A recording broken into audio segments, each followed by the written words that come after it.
tendanya. Marilah kita berdoa sesuai dengan agama dan kepercayaan kita masing-masing. Sekarang kita pagi ini mau memulai kegiatan. Kita mau ke hutan kelola masyarakat ya Pak ya. Dan juga menuju pohon asuh. Di sana nanti ada apa Pak? Boleh diceritakan sedikit? Ya, macam lah. Ini Pak. Banyak ya. Ada pohon kenam, ada pohon doren, ada kebun kopi warga.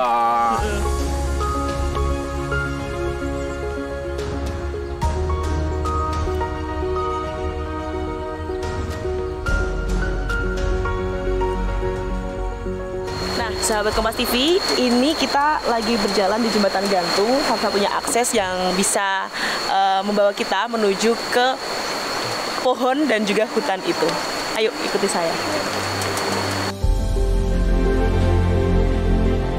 Terdapat 3 skema hutan, yakni hutan lindung, hutan kelola masyarakat atau HKM, dan hutan tanaman rakyat atau HTR. Nah, yang saya kunjungi ini adalah HKM yang dikelola masyarakat setempat. Di sini masyarakat hanya boleh menanam, namun tidak boleh menebang. Pengembangan tanaman kopi, durian, manggis, petai, dan tanaman lainnya lah yang kemudian jadi pilihan masyarakat untuk dikelola. Kalau yang di sini, kalau di sini variasi lah, bukan yang pohonnya durian. Itu kan ada variasi itu apa? Agobernya kan kayu manis, nah, seperti kayak duku, ada juga pete, jengkol. Itu. Ini kan untuk berapa bulan lagi ketengoan nih. Jadi mau kembang yang bintil-bintil ini nih. Oh, itu tuh. Nah, ini calon bakal kembang itu. Bakal kembang. Ya, itu yang bintil-bintil itu.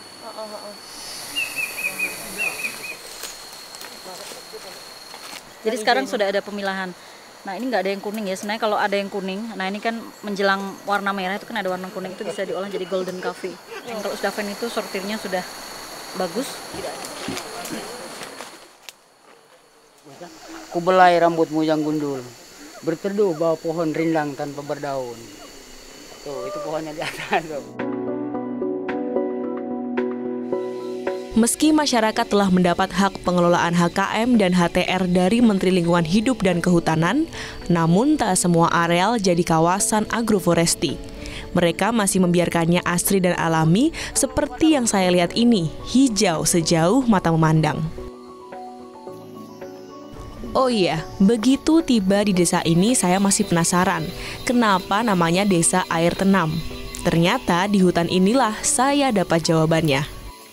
Sahabat Kompas TV, ini kita mau tahu Desa Air Tenam ini kan ada nama tenamnya. Ternyata asal usulnya adalah karena dulunya banyak pohon tenam di sini ya. Betul. Nah, pohon yang ini saya mau nanya nih Pak, ini udah berapa tahun ya ini? Ini sebenarnya kan kalau kurang lebih lah mungkin sekitar 30 tahunan kan. Nah, begitu kita masuk sini ini udah ada itu kan. Makanya desa kita dinamakan Desa Air Tenam. Karena di hutan-hutan kita ini banyak kayu tenam. Itu pada intinya. Oh gitu.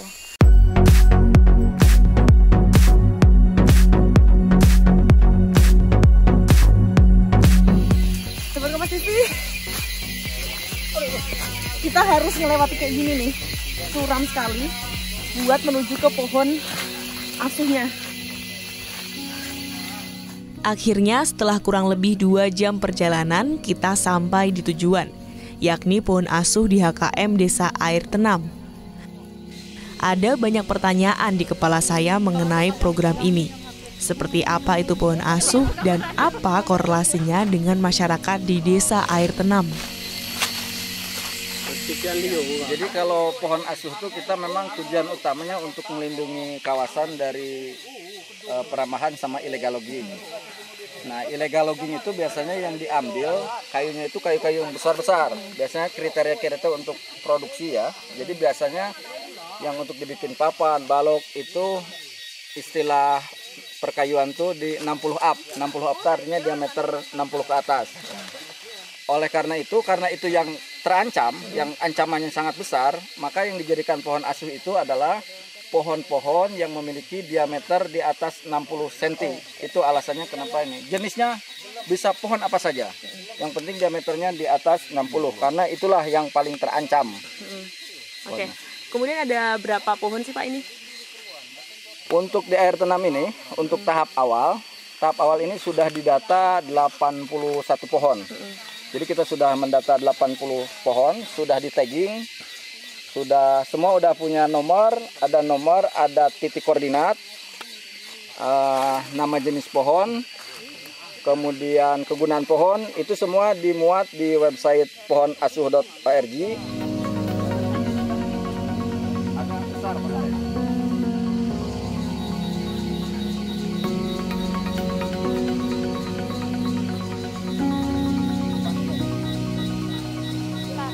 Jadi cara adopsi pohon, pertama kita bisa mengunjungi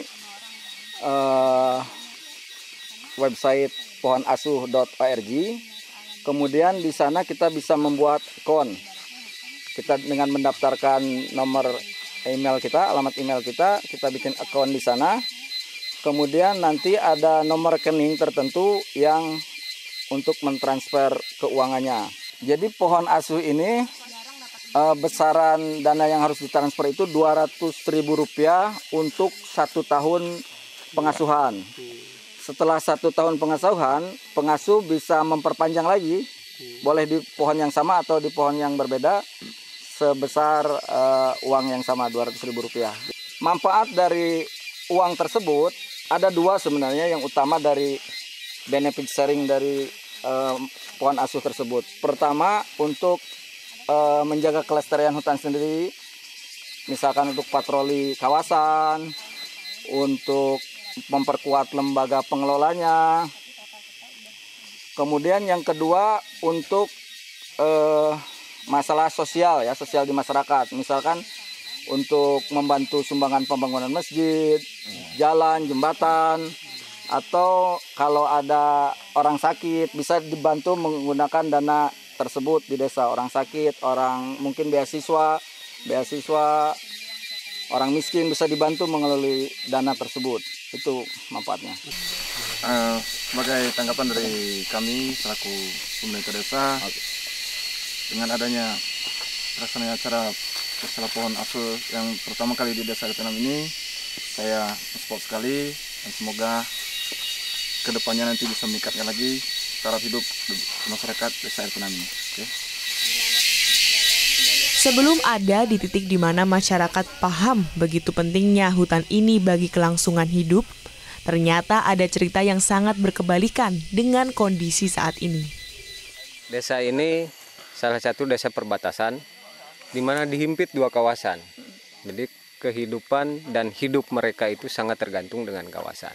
Waktu itu ibarat makanan ada depan mata semua. Sehingga yang paling mudah untuk mereka itu mencari nafkah, salah satunya illegal logging. Dan itulah yang paling mudah dan menghasilkan uang cukup banyak waktu itu. Seiring dengan waktu memang tidak semuanya langsung berhenti. Bahwa desanya mekar, perkembangan informasi sudah mulai banyak, bahwa kita juga menyampaikan penyuluhan bahwa illegal logging itu tidak dibenarkan dan lain sebagainya, sudah mulai sedikit dipahami oleh masyarakat, terutama oleh tokoh-tokohnya.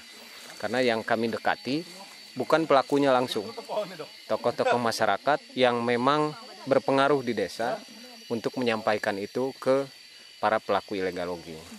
Kalau kita sebagai penyuluh rasanya agak berat. Kenapa? Mereka mencari makan. Dan yang mereka punya cuma otot, nggak punya otak. Jadi begitu, artinya untuk berpikir lebih lanjut ini bertentangan dengan hukum dan lain sebagainya sulit.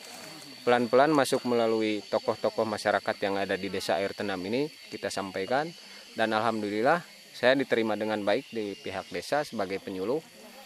Beberapa skema sesuai dengan perkembangan bahwa kawasan atau areal yang sudah terlanjur digarap oleh mereka itu diberikan hak kelolanya kepada masyarakat melalui beberapa skema perhutanan sosial. Nah, si pelaku illegal logging lambat laun sudah mulai tersisihkan dengan sendirinya, bahkan mereka juga jadi minoritas di antara mereka-mereka yang ada di desa ini. karena hampir semua boleh dikatakan berteman. Bahkan saya nggak perlu nyuruh jangan lagi ngambil, ketemu saya kalau memang mereka lagi melakukan itu seolah-olah malu gitu. Kelihatan pandangan orang ini mirip. Usai melakukan ekspedisi pohon asuh, kami pun kembali ke desa. Tapi di tengah perjalanan ada sesuatu yang sangat menarik perhatian. Nah, sahabat Kompas TV, kalau misal tadi saya habis dari peresmiannya, ini saya nemu pohon namanya apa nama Mas? Bajaka yang lagi viral di Kalimantan. Ini angas-angas. Angas-angas. Nah, ini bisa buat minum. Obat kanker. Mau coba? Mau coba? Boleh. Ini konon kalau warga sini dulu jalan gitu haus, terus bisa buat minum ya? Oh ini nih. Nih.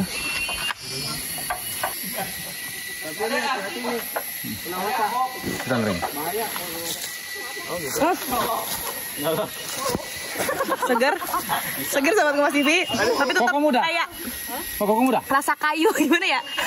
Kayak kayu-kayu gitu ya. Cuma seger sih, seru. Penyelamat ketika kita haus, jangan sampai dehidrasi. Tadi ya. Itu ada air semua. Oke, kita potong yang ini. Setelah mengeksplorasi hutan, saya paham kenapa masyarakat setempat begitu peduli untuk menjaga lingkungan. Selain memang hutan di sini sangat berkontribusi besar bagi kelangsungan hidup masyarakat di hilir, hutan inilah yang juga jadi sumber tumpuan hidup masyarakat Desa Air Tenam. Ya sahabat Kompas TV, setelah kita tadi muter-muter di hutan dan menemukan banyak sekali eksplorasi hutan yang bisa kita pelajari dan kita pahami hutan itu seperti apa, jam 12 tepat kita bakal nyebrang lagi satu langkah lagi menuju ke Desa Air Tenam. Akhirnya kita selesai. Luar biasa, 4 jam kita di hutan perjalanan pulang dan pergi. Ayo kita pulang.